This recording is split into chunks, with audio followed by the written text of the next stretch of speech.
आज हम बात करेंगे कि वास्तविक संख्याएं। क्लास 10th में ये पहला ही चैप्टर है और पहले चैप्टर में हम वास्तविक संख्याएं क्या होती हैं, हालांकि ये 9th में भी आता है। उससे पहले हम ये समझेंगे कि संख्या पद्धति में कौन कौन से टर्म होते हैं। उसके बाद बहुत ही आसान तरीके से हम वास्तविक संख्याओं को समझ लेंगे। ठीक है, तो चलिए देखते हैं कि कैसे वास्तविक संख्याएँ हैं, क्या हैं। ठीक है, चलिए 1 मिनट। आपको वास्तविक संख्याएं, हाँ देखिए, वास्तविक संख्याएं समझने से पहले हमें अन्य संख्याएं समझनी चाहिए। बेसिकली जो हैं, जैसे कि सबसे पहले हम यही समझ लें कि अंक क्या होते हैं। हालांकि अंक का यहाँ कोई मतलब नहीं, फिर भी हम जान लेते हैं कि जिनका ऐसे चिन्ह जिनका हम क्या है ना संख्याएं लिखने में उनका उपयोग करते हैं। और अंक कितने होते हैं, 0 से लेके कितने होते हैं, 1 2 3 4 5 6 7 8 9। टोटल अंकों की संख्या कितनी होती है, 9। अब यहीं पर आ जाती है प्राकृतिक संख्या। क्या आती है, प्राकृतिक संख्या। बहुत जल्दी समझते हैं, एकदम आसान। प्राकृतिक संख्या किन्हें कहते हैं? ठीक है, वे संख्याएं जो 1 से प्रारंभ होकर अनंत तक जाती हैं उन्हें क्या बोलते हैं, उन्हें हम बोलते हैं प्राकृतिक संख्याएं। तो वे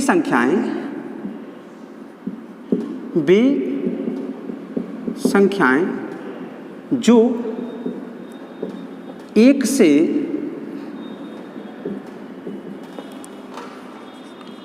प्रारंभ होकर अनंत तक जाती हैं उन्हें क्या बोलते हैं, प्राकृतिक संख्या कहते हैं। यानी कि 1 से स्टार्ट हों, 1 2 3 4 5 6 7 8 9 10 11 12 13 14 और अनंत तक।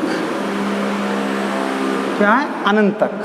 अनंत तक ले जाएं, इन्हें क्या बोलते हैं, प्राकृतिक संख्या बोलते हैं। क्या बोलते हैं, प्राकृतिक संख्या। समझ गए। अब हम आगे डाल लें पूर्ण संख्याएं, है ना। क्या, पूर्ण संख्याएं क्या होती हैं, पूर्ण संख्याएं। पूर्ण संख्याएं, पूर्ण संख्याएं देखिए, पूर्ण संख्या क्या होती हैं, जो प्राकृतिक संख्याएं 1 से लेकर अनंत तक जा रही हैं। तो प्राकृतिक संख्याओं में शून्य को सम्मिलित कर दें तो क्या बन जाएंगी, पूर्ण संख्याएं। लिख लो, प्राकृतिक संख्याओं में शून्य को सम्मिलित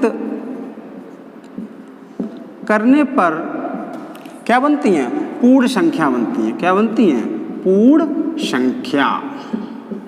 अब जैसे प्राकृतिक संख्या क्या है, 1 2 3 4 5 6 7, जहां तक आप गिन पाओ।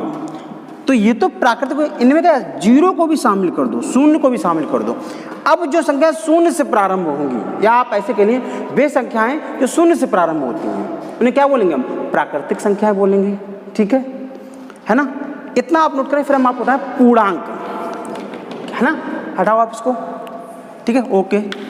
अब डालो पूर्णांक, इंटीजर नंबर। थोड़ा सा वास्तविक संख्याओं को समझने के लिए इनको समझना अति आवश्यक हो जाता है। ठीक है, पूर्णांक, वास्तविक संख्या तो बहुत जल्दी समझ में आ जाएगा, लेकिन उससे पहले ये संख्याएं क्या है इनको समझना जरूरी है। ठीक है, पूर्णांक। ठीक है, देखो, पूर्ण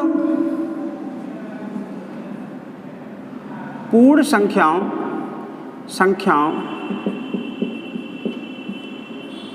में, पूर्ण संख्याएं, ठीक है, में ऋणात्मक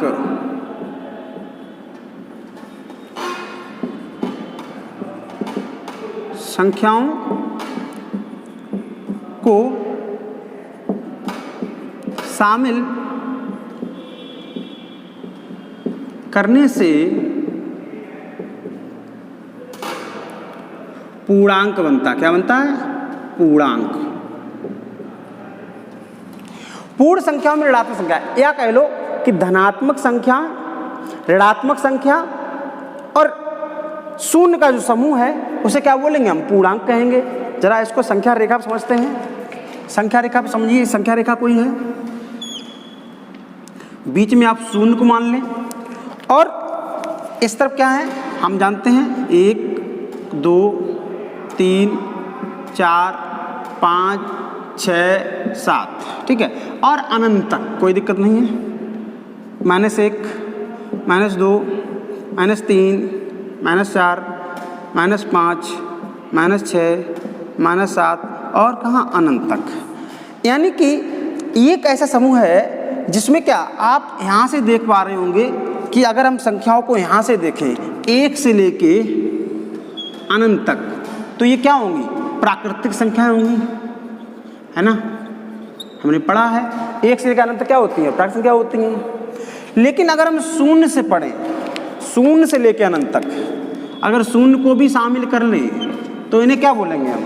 इन्हें बोलेंगे हम क्या? पूर्ण संख्याएं। पूर्ण संख्या, पूर्ण संख्या बोलेंगे, ठीक है। अब लेकिन इनमें पूर्ण संख्या और साथ में क्या? ऋणात्मक। इस तरफ वाली संख्या धनात्मक है और इस तरफ वाली संख्या क्या है? इनको भी शामिल कर लो। ये ऋणात्मक संख्या है, ऋणात्मक संख्या, और ये कौन सी? धनात्मक है। इस तरफ वाली धनात्मक संख्या है, धनात्मक संख्या है,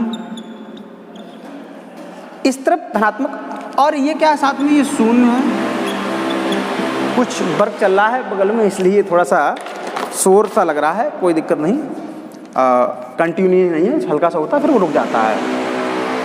ये आपको समझ में आ रहा होगा कि जो संख्याएं धनात्मक और ऋणात्मक दो में अगर आप डिवाइड करें तो धनात्मक में और ऋणात्मक में बांट लें तो आपको समझ में आ जाएगा, ठीक है। साथ में क्या? शून्य भी है।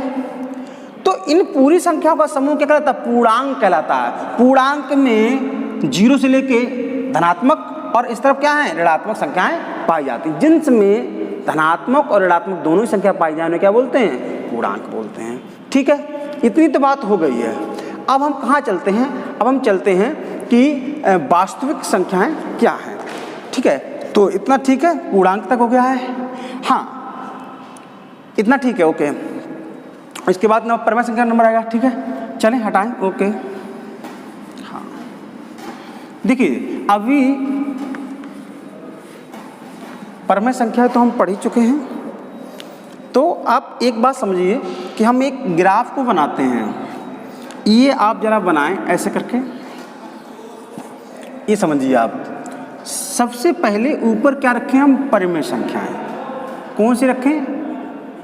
परिमेय संख्या। परिमेय संख्या कौन सी होती हैं? वे संख्या जिनको P/Q के रूप में लिख सकें। अब चाहे 5 हो इसको लिख लेंगे, चाहे 2/3 हो, 4/7, कोई भी संख्या हो या 0 हो, सब परिमेय है।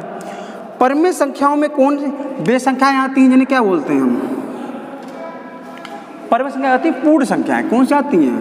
ये पूर्णांक। क्या आते हैं? पूर्णांक, हाँ पूर्णांक संख्या, धनात्मक और ऋणात्मक जिनमें दोनों होती हैं, ठीक है। अब वही चीज़ एक तुम बना लेंगे यहाँ पे 0 1 2 3 4 5 और अनंत तक। इस तरफ -1 -2 -3 -4 -5 और अनंत तक। ये सब संख्या का सब पूर्णांक है। और फिर क्या आती हैं? पूर्ण संख्या। क्या आती हैं? पूर्ण संख्याएं। ज़्यादा बड़ा बन गया, थोड़ा समझें क्या होगी? पूर्ण संख्याएं। संख्या पूर्ण संख्या जिसमें कहाँ 0 से लेके अनंत तक 1 2 3 4 5 और कहाँ अनंत तक। फिर आती हैं प्राकृतिक संख्याएं, नेचुरल नंबर। 1 से लेके प्रारंभ होती हैं और कहाँ जाती हैं? अनंत तक। ये संख्याएं हैं। तो तो वास्तविक संख्याएं क्या होती हैं, हमें तो ये पढ़ना था। और सर आपने क्या क्या बता रखा है, एक थोड़ा इस तरफ ले लें, आप परिमेय संख्याएं में जो हमने पढ़ाया था आपको वो लिख लें, अपरिमेय संख्या, बस समझ गए, बस हो गया। अपरिमेय संख्या जिनको हम p/q के रूप में नहीं लिख पाते हैं, √2, √3, √7 और पाई।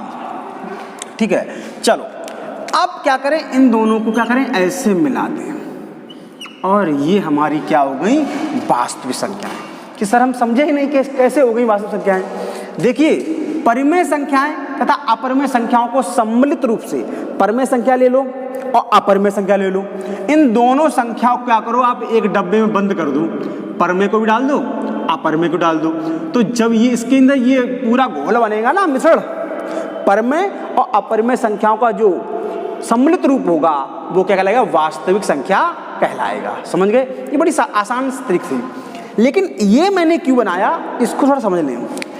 कोई कह सकता है आपको कि भाई जो प्राकृतिक संख्याएं हैं, क्या सभी प्राकृतिक संख्याएं परिमेय संख्या होती हैं? आप कहेंगे नहीं या यस कुछ बोलेंगे।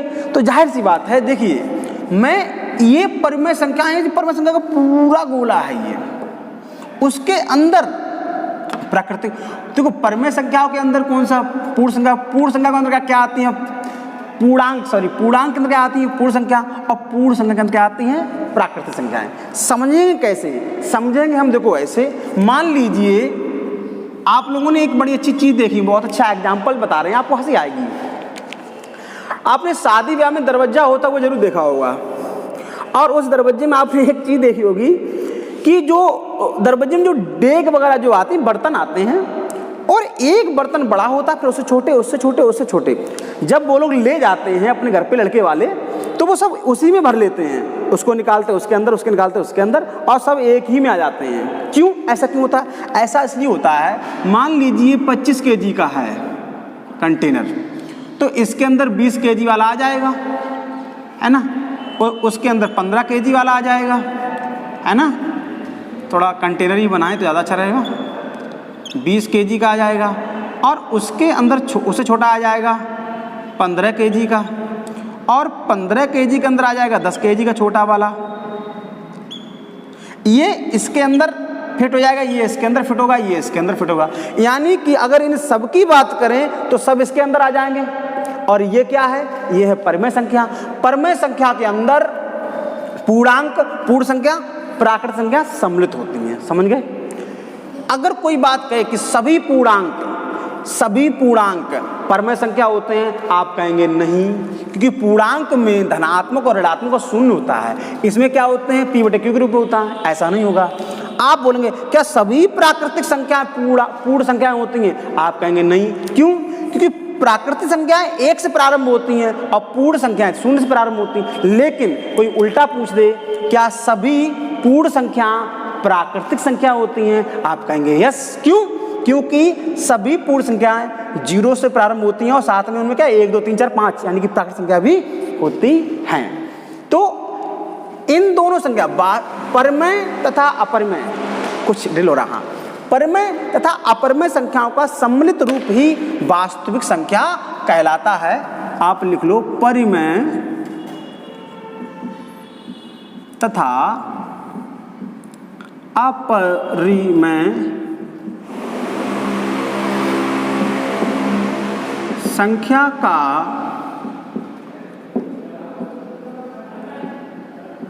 सम्मिलित रूप वास्तविक संख्या कहलाता है। वास्तविक संख्या कहलाता है। ठीक है, पूरी उम्मीद है आपको ये समझ में आया होगा। शोर मच रहा है, ये आप समझ लें। वास्तविक संख्या क्या होती है, परिमेय तथा अपरिमेय का सम्मिलित रूप होते हैं। और क्या होती है परिमेय, क्या होती है परिमेय, हम लोग बात कर चुके हैं। और परिमेय अपरिमेय को समझने के लिए आप जो नेक्स्ट वीडियो है उसको आप देखें। ठीक है, थैंक यू सो मच।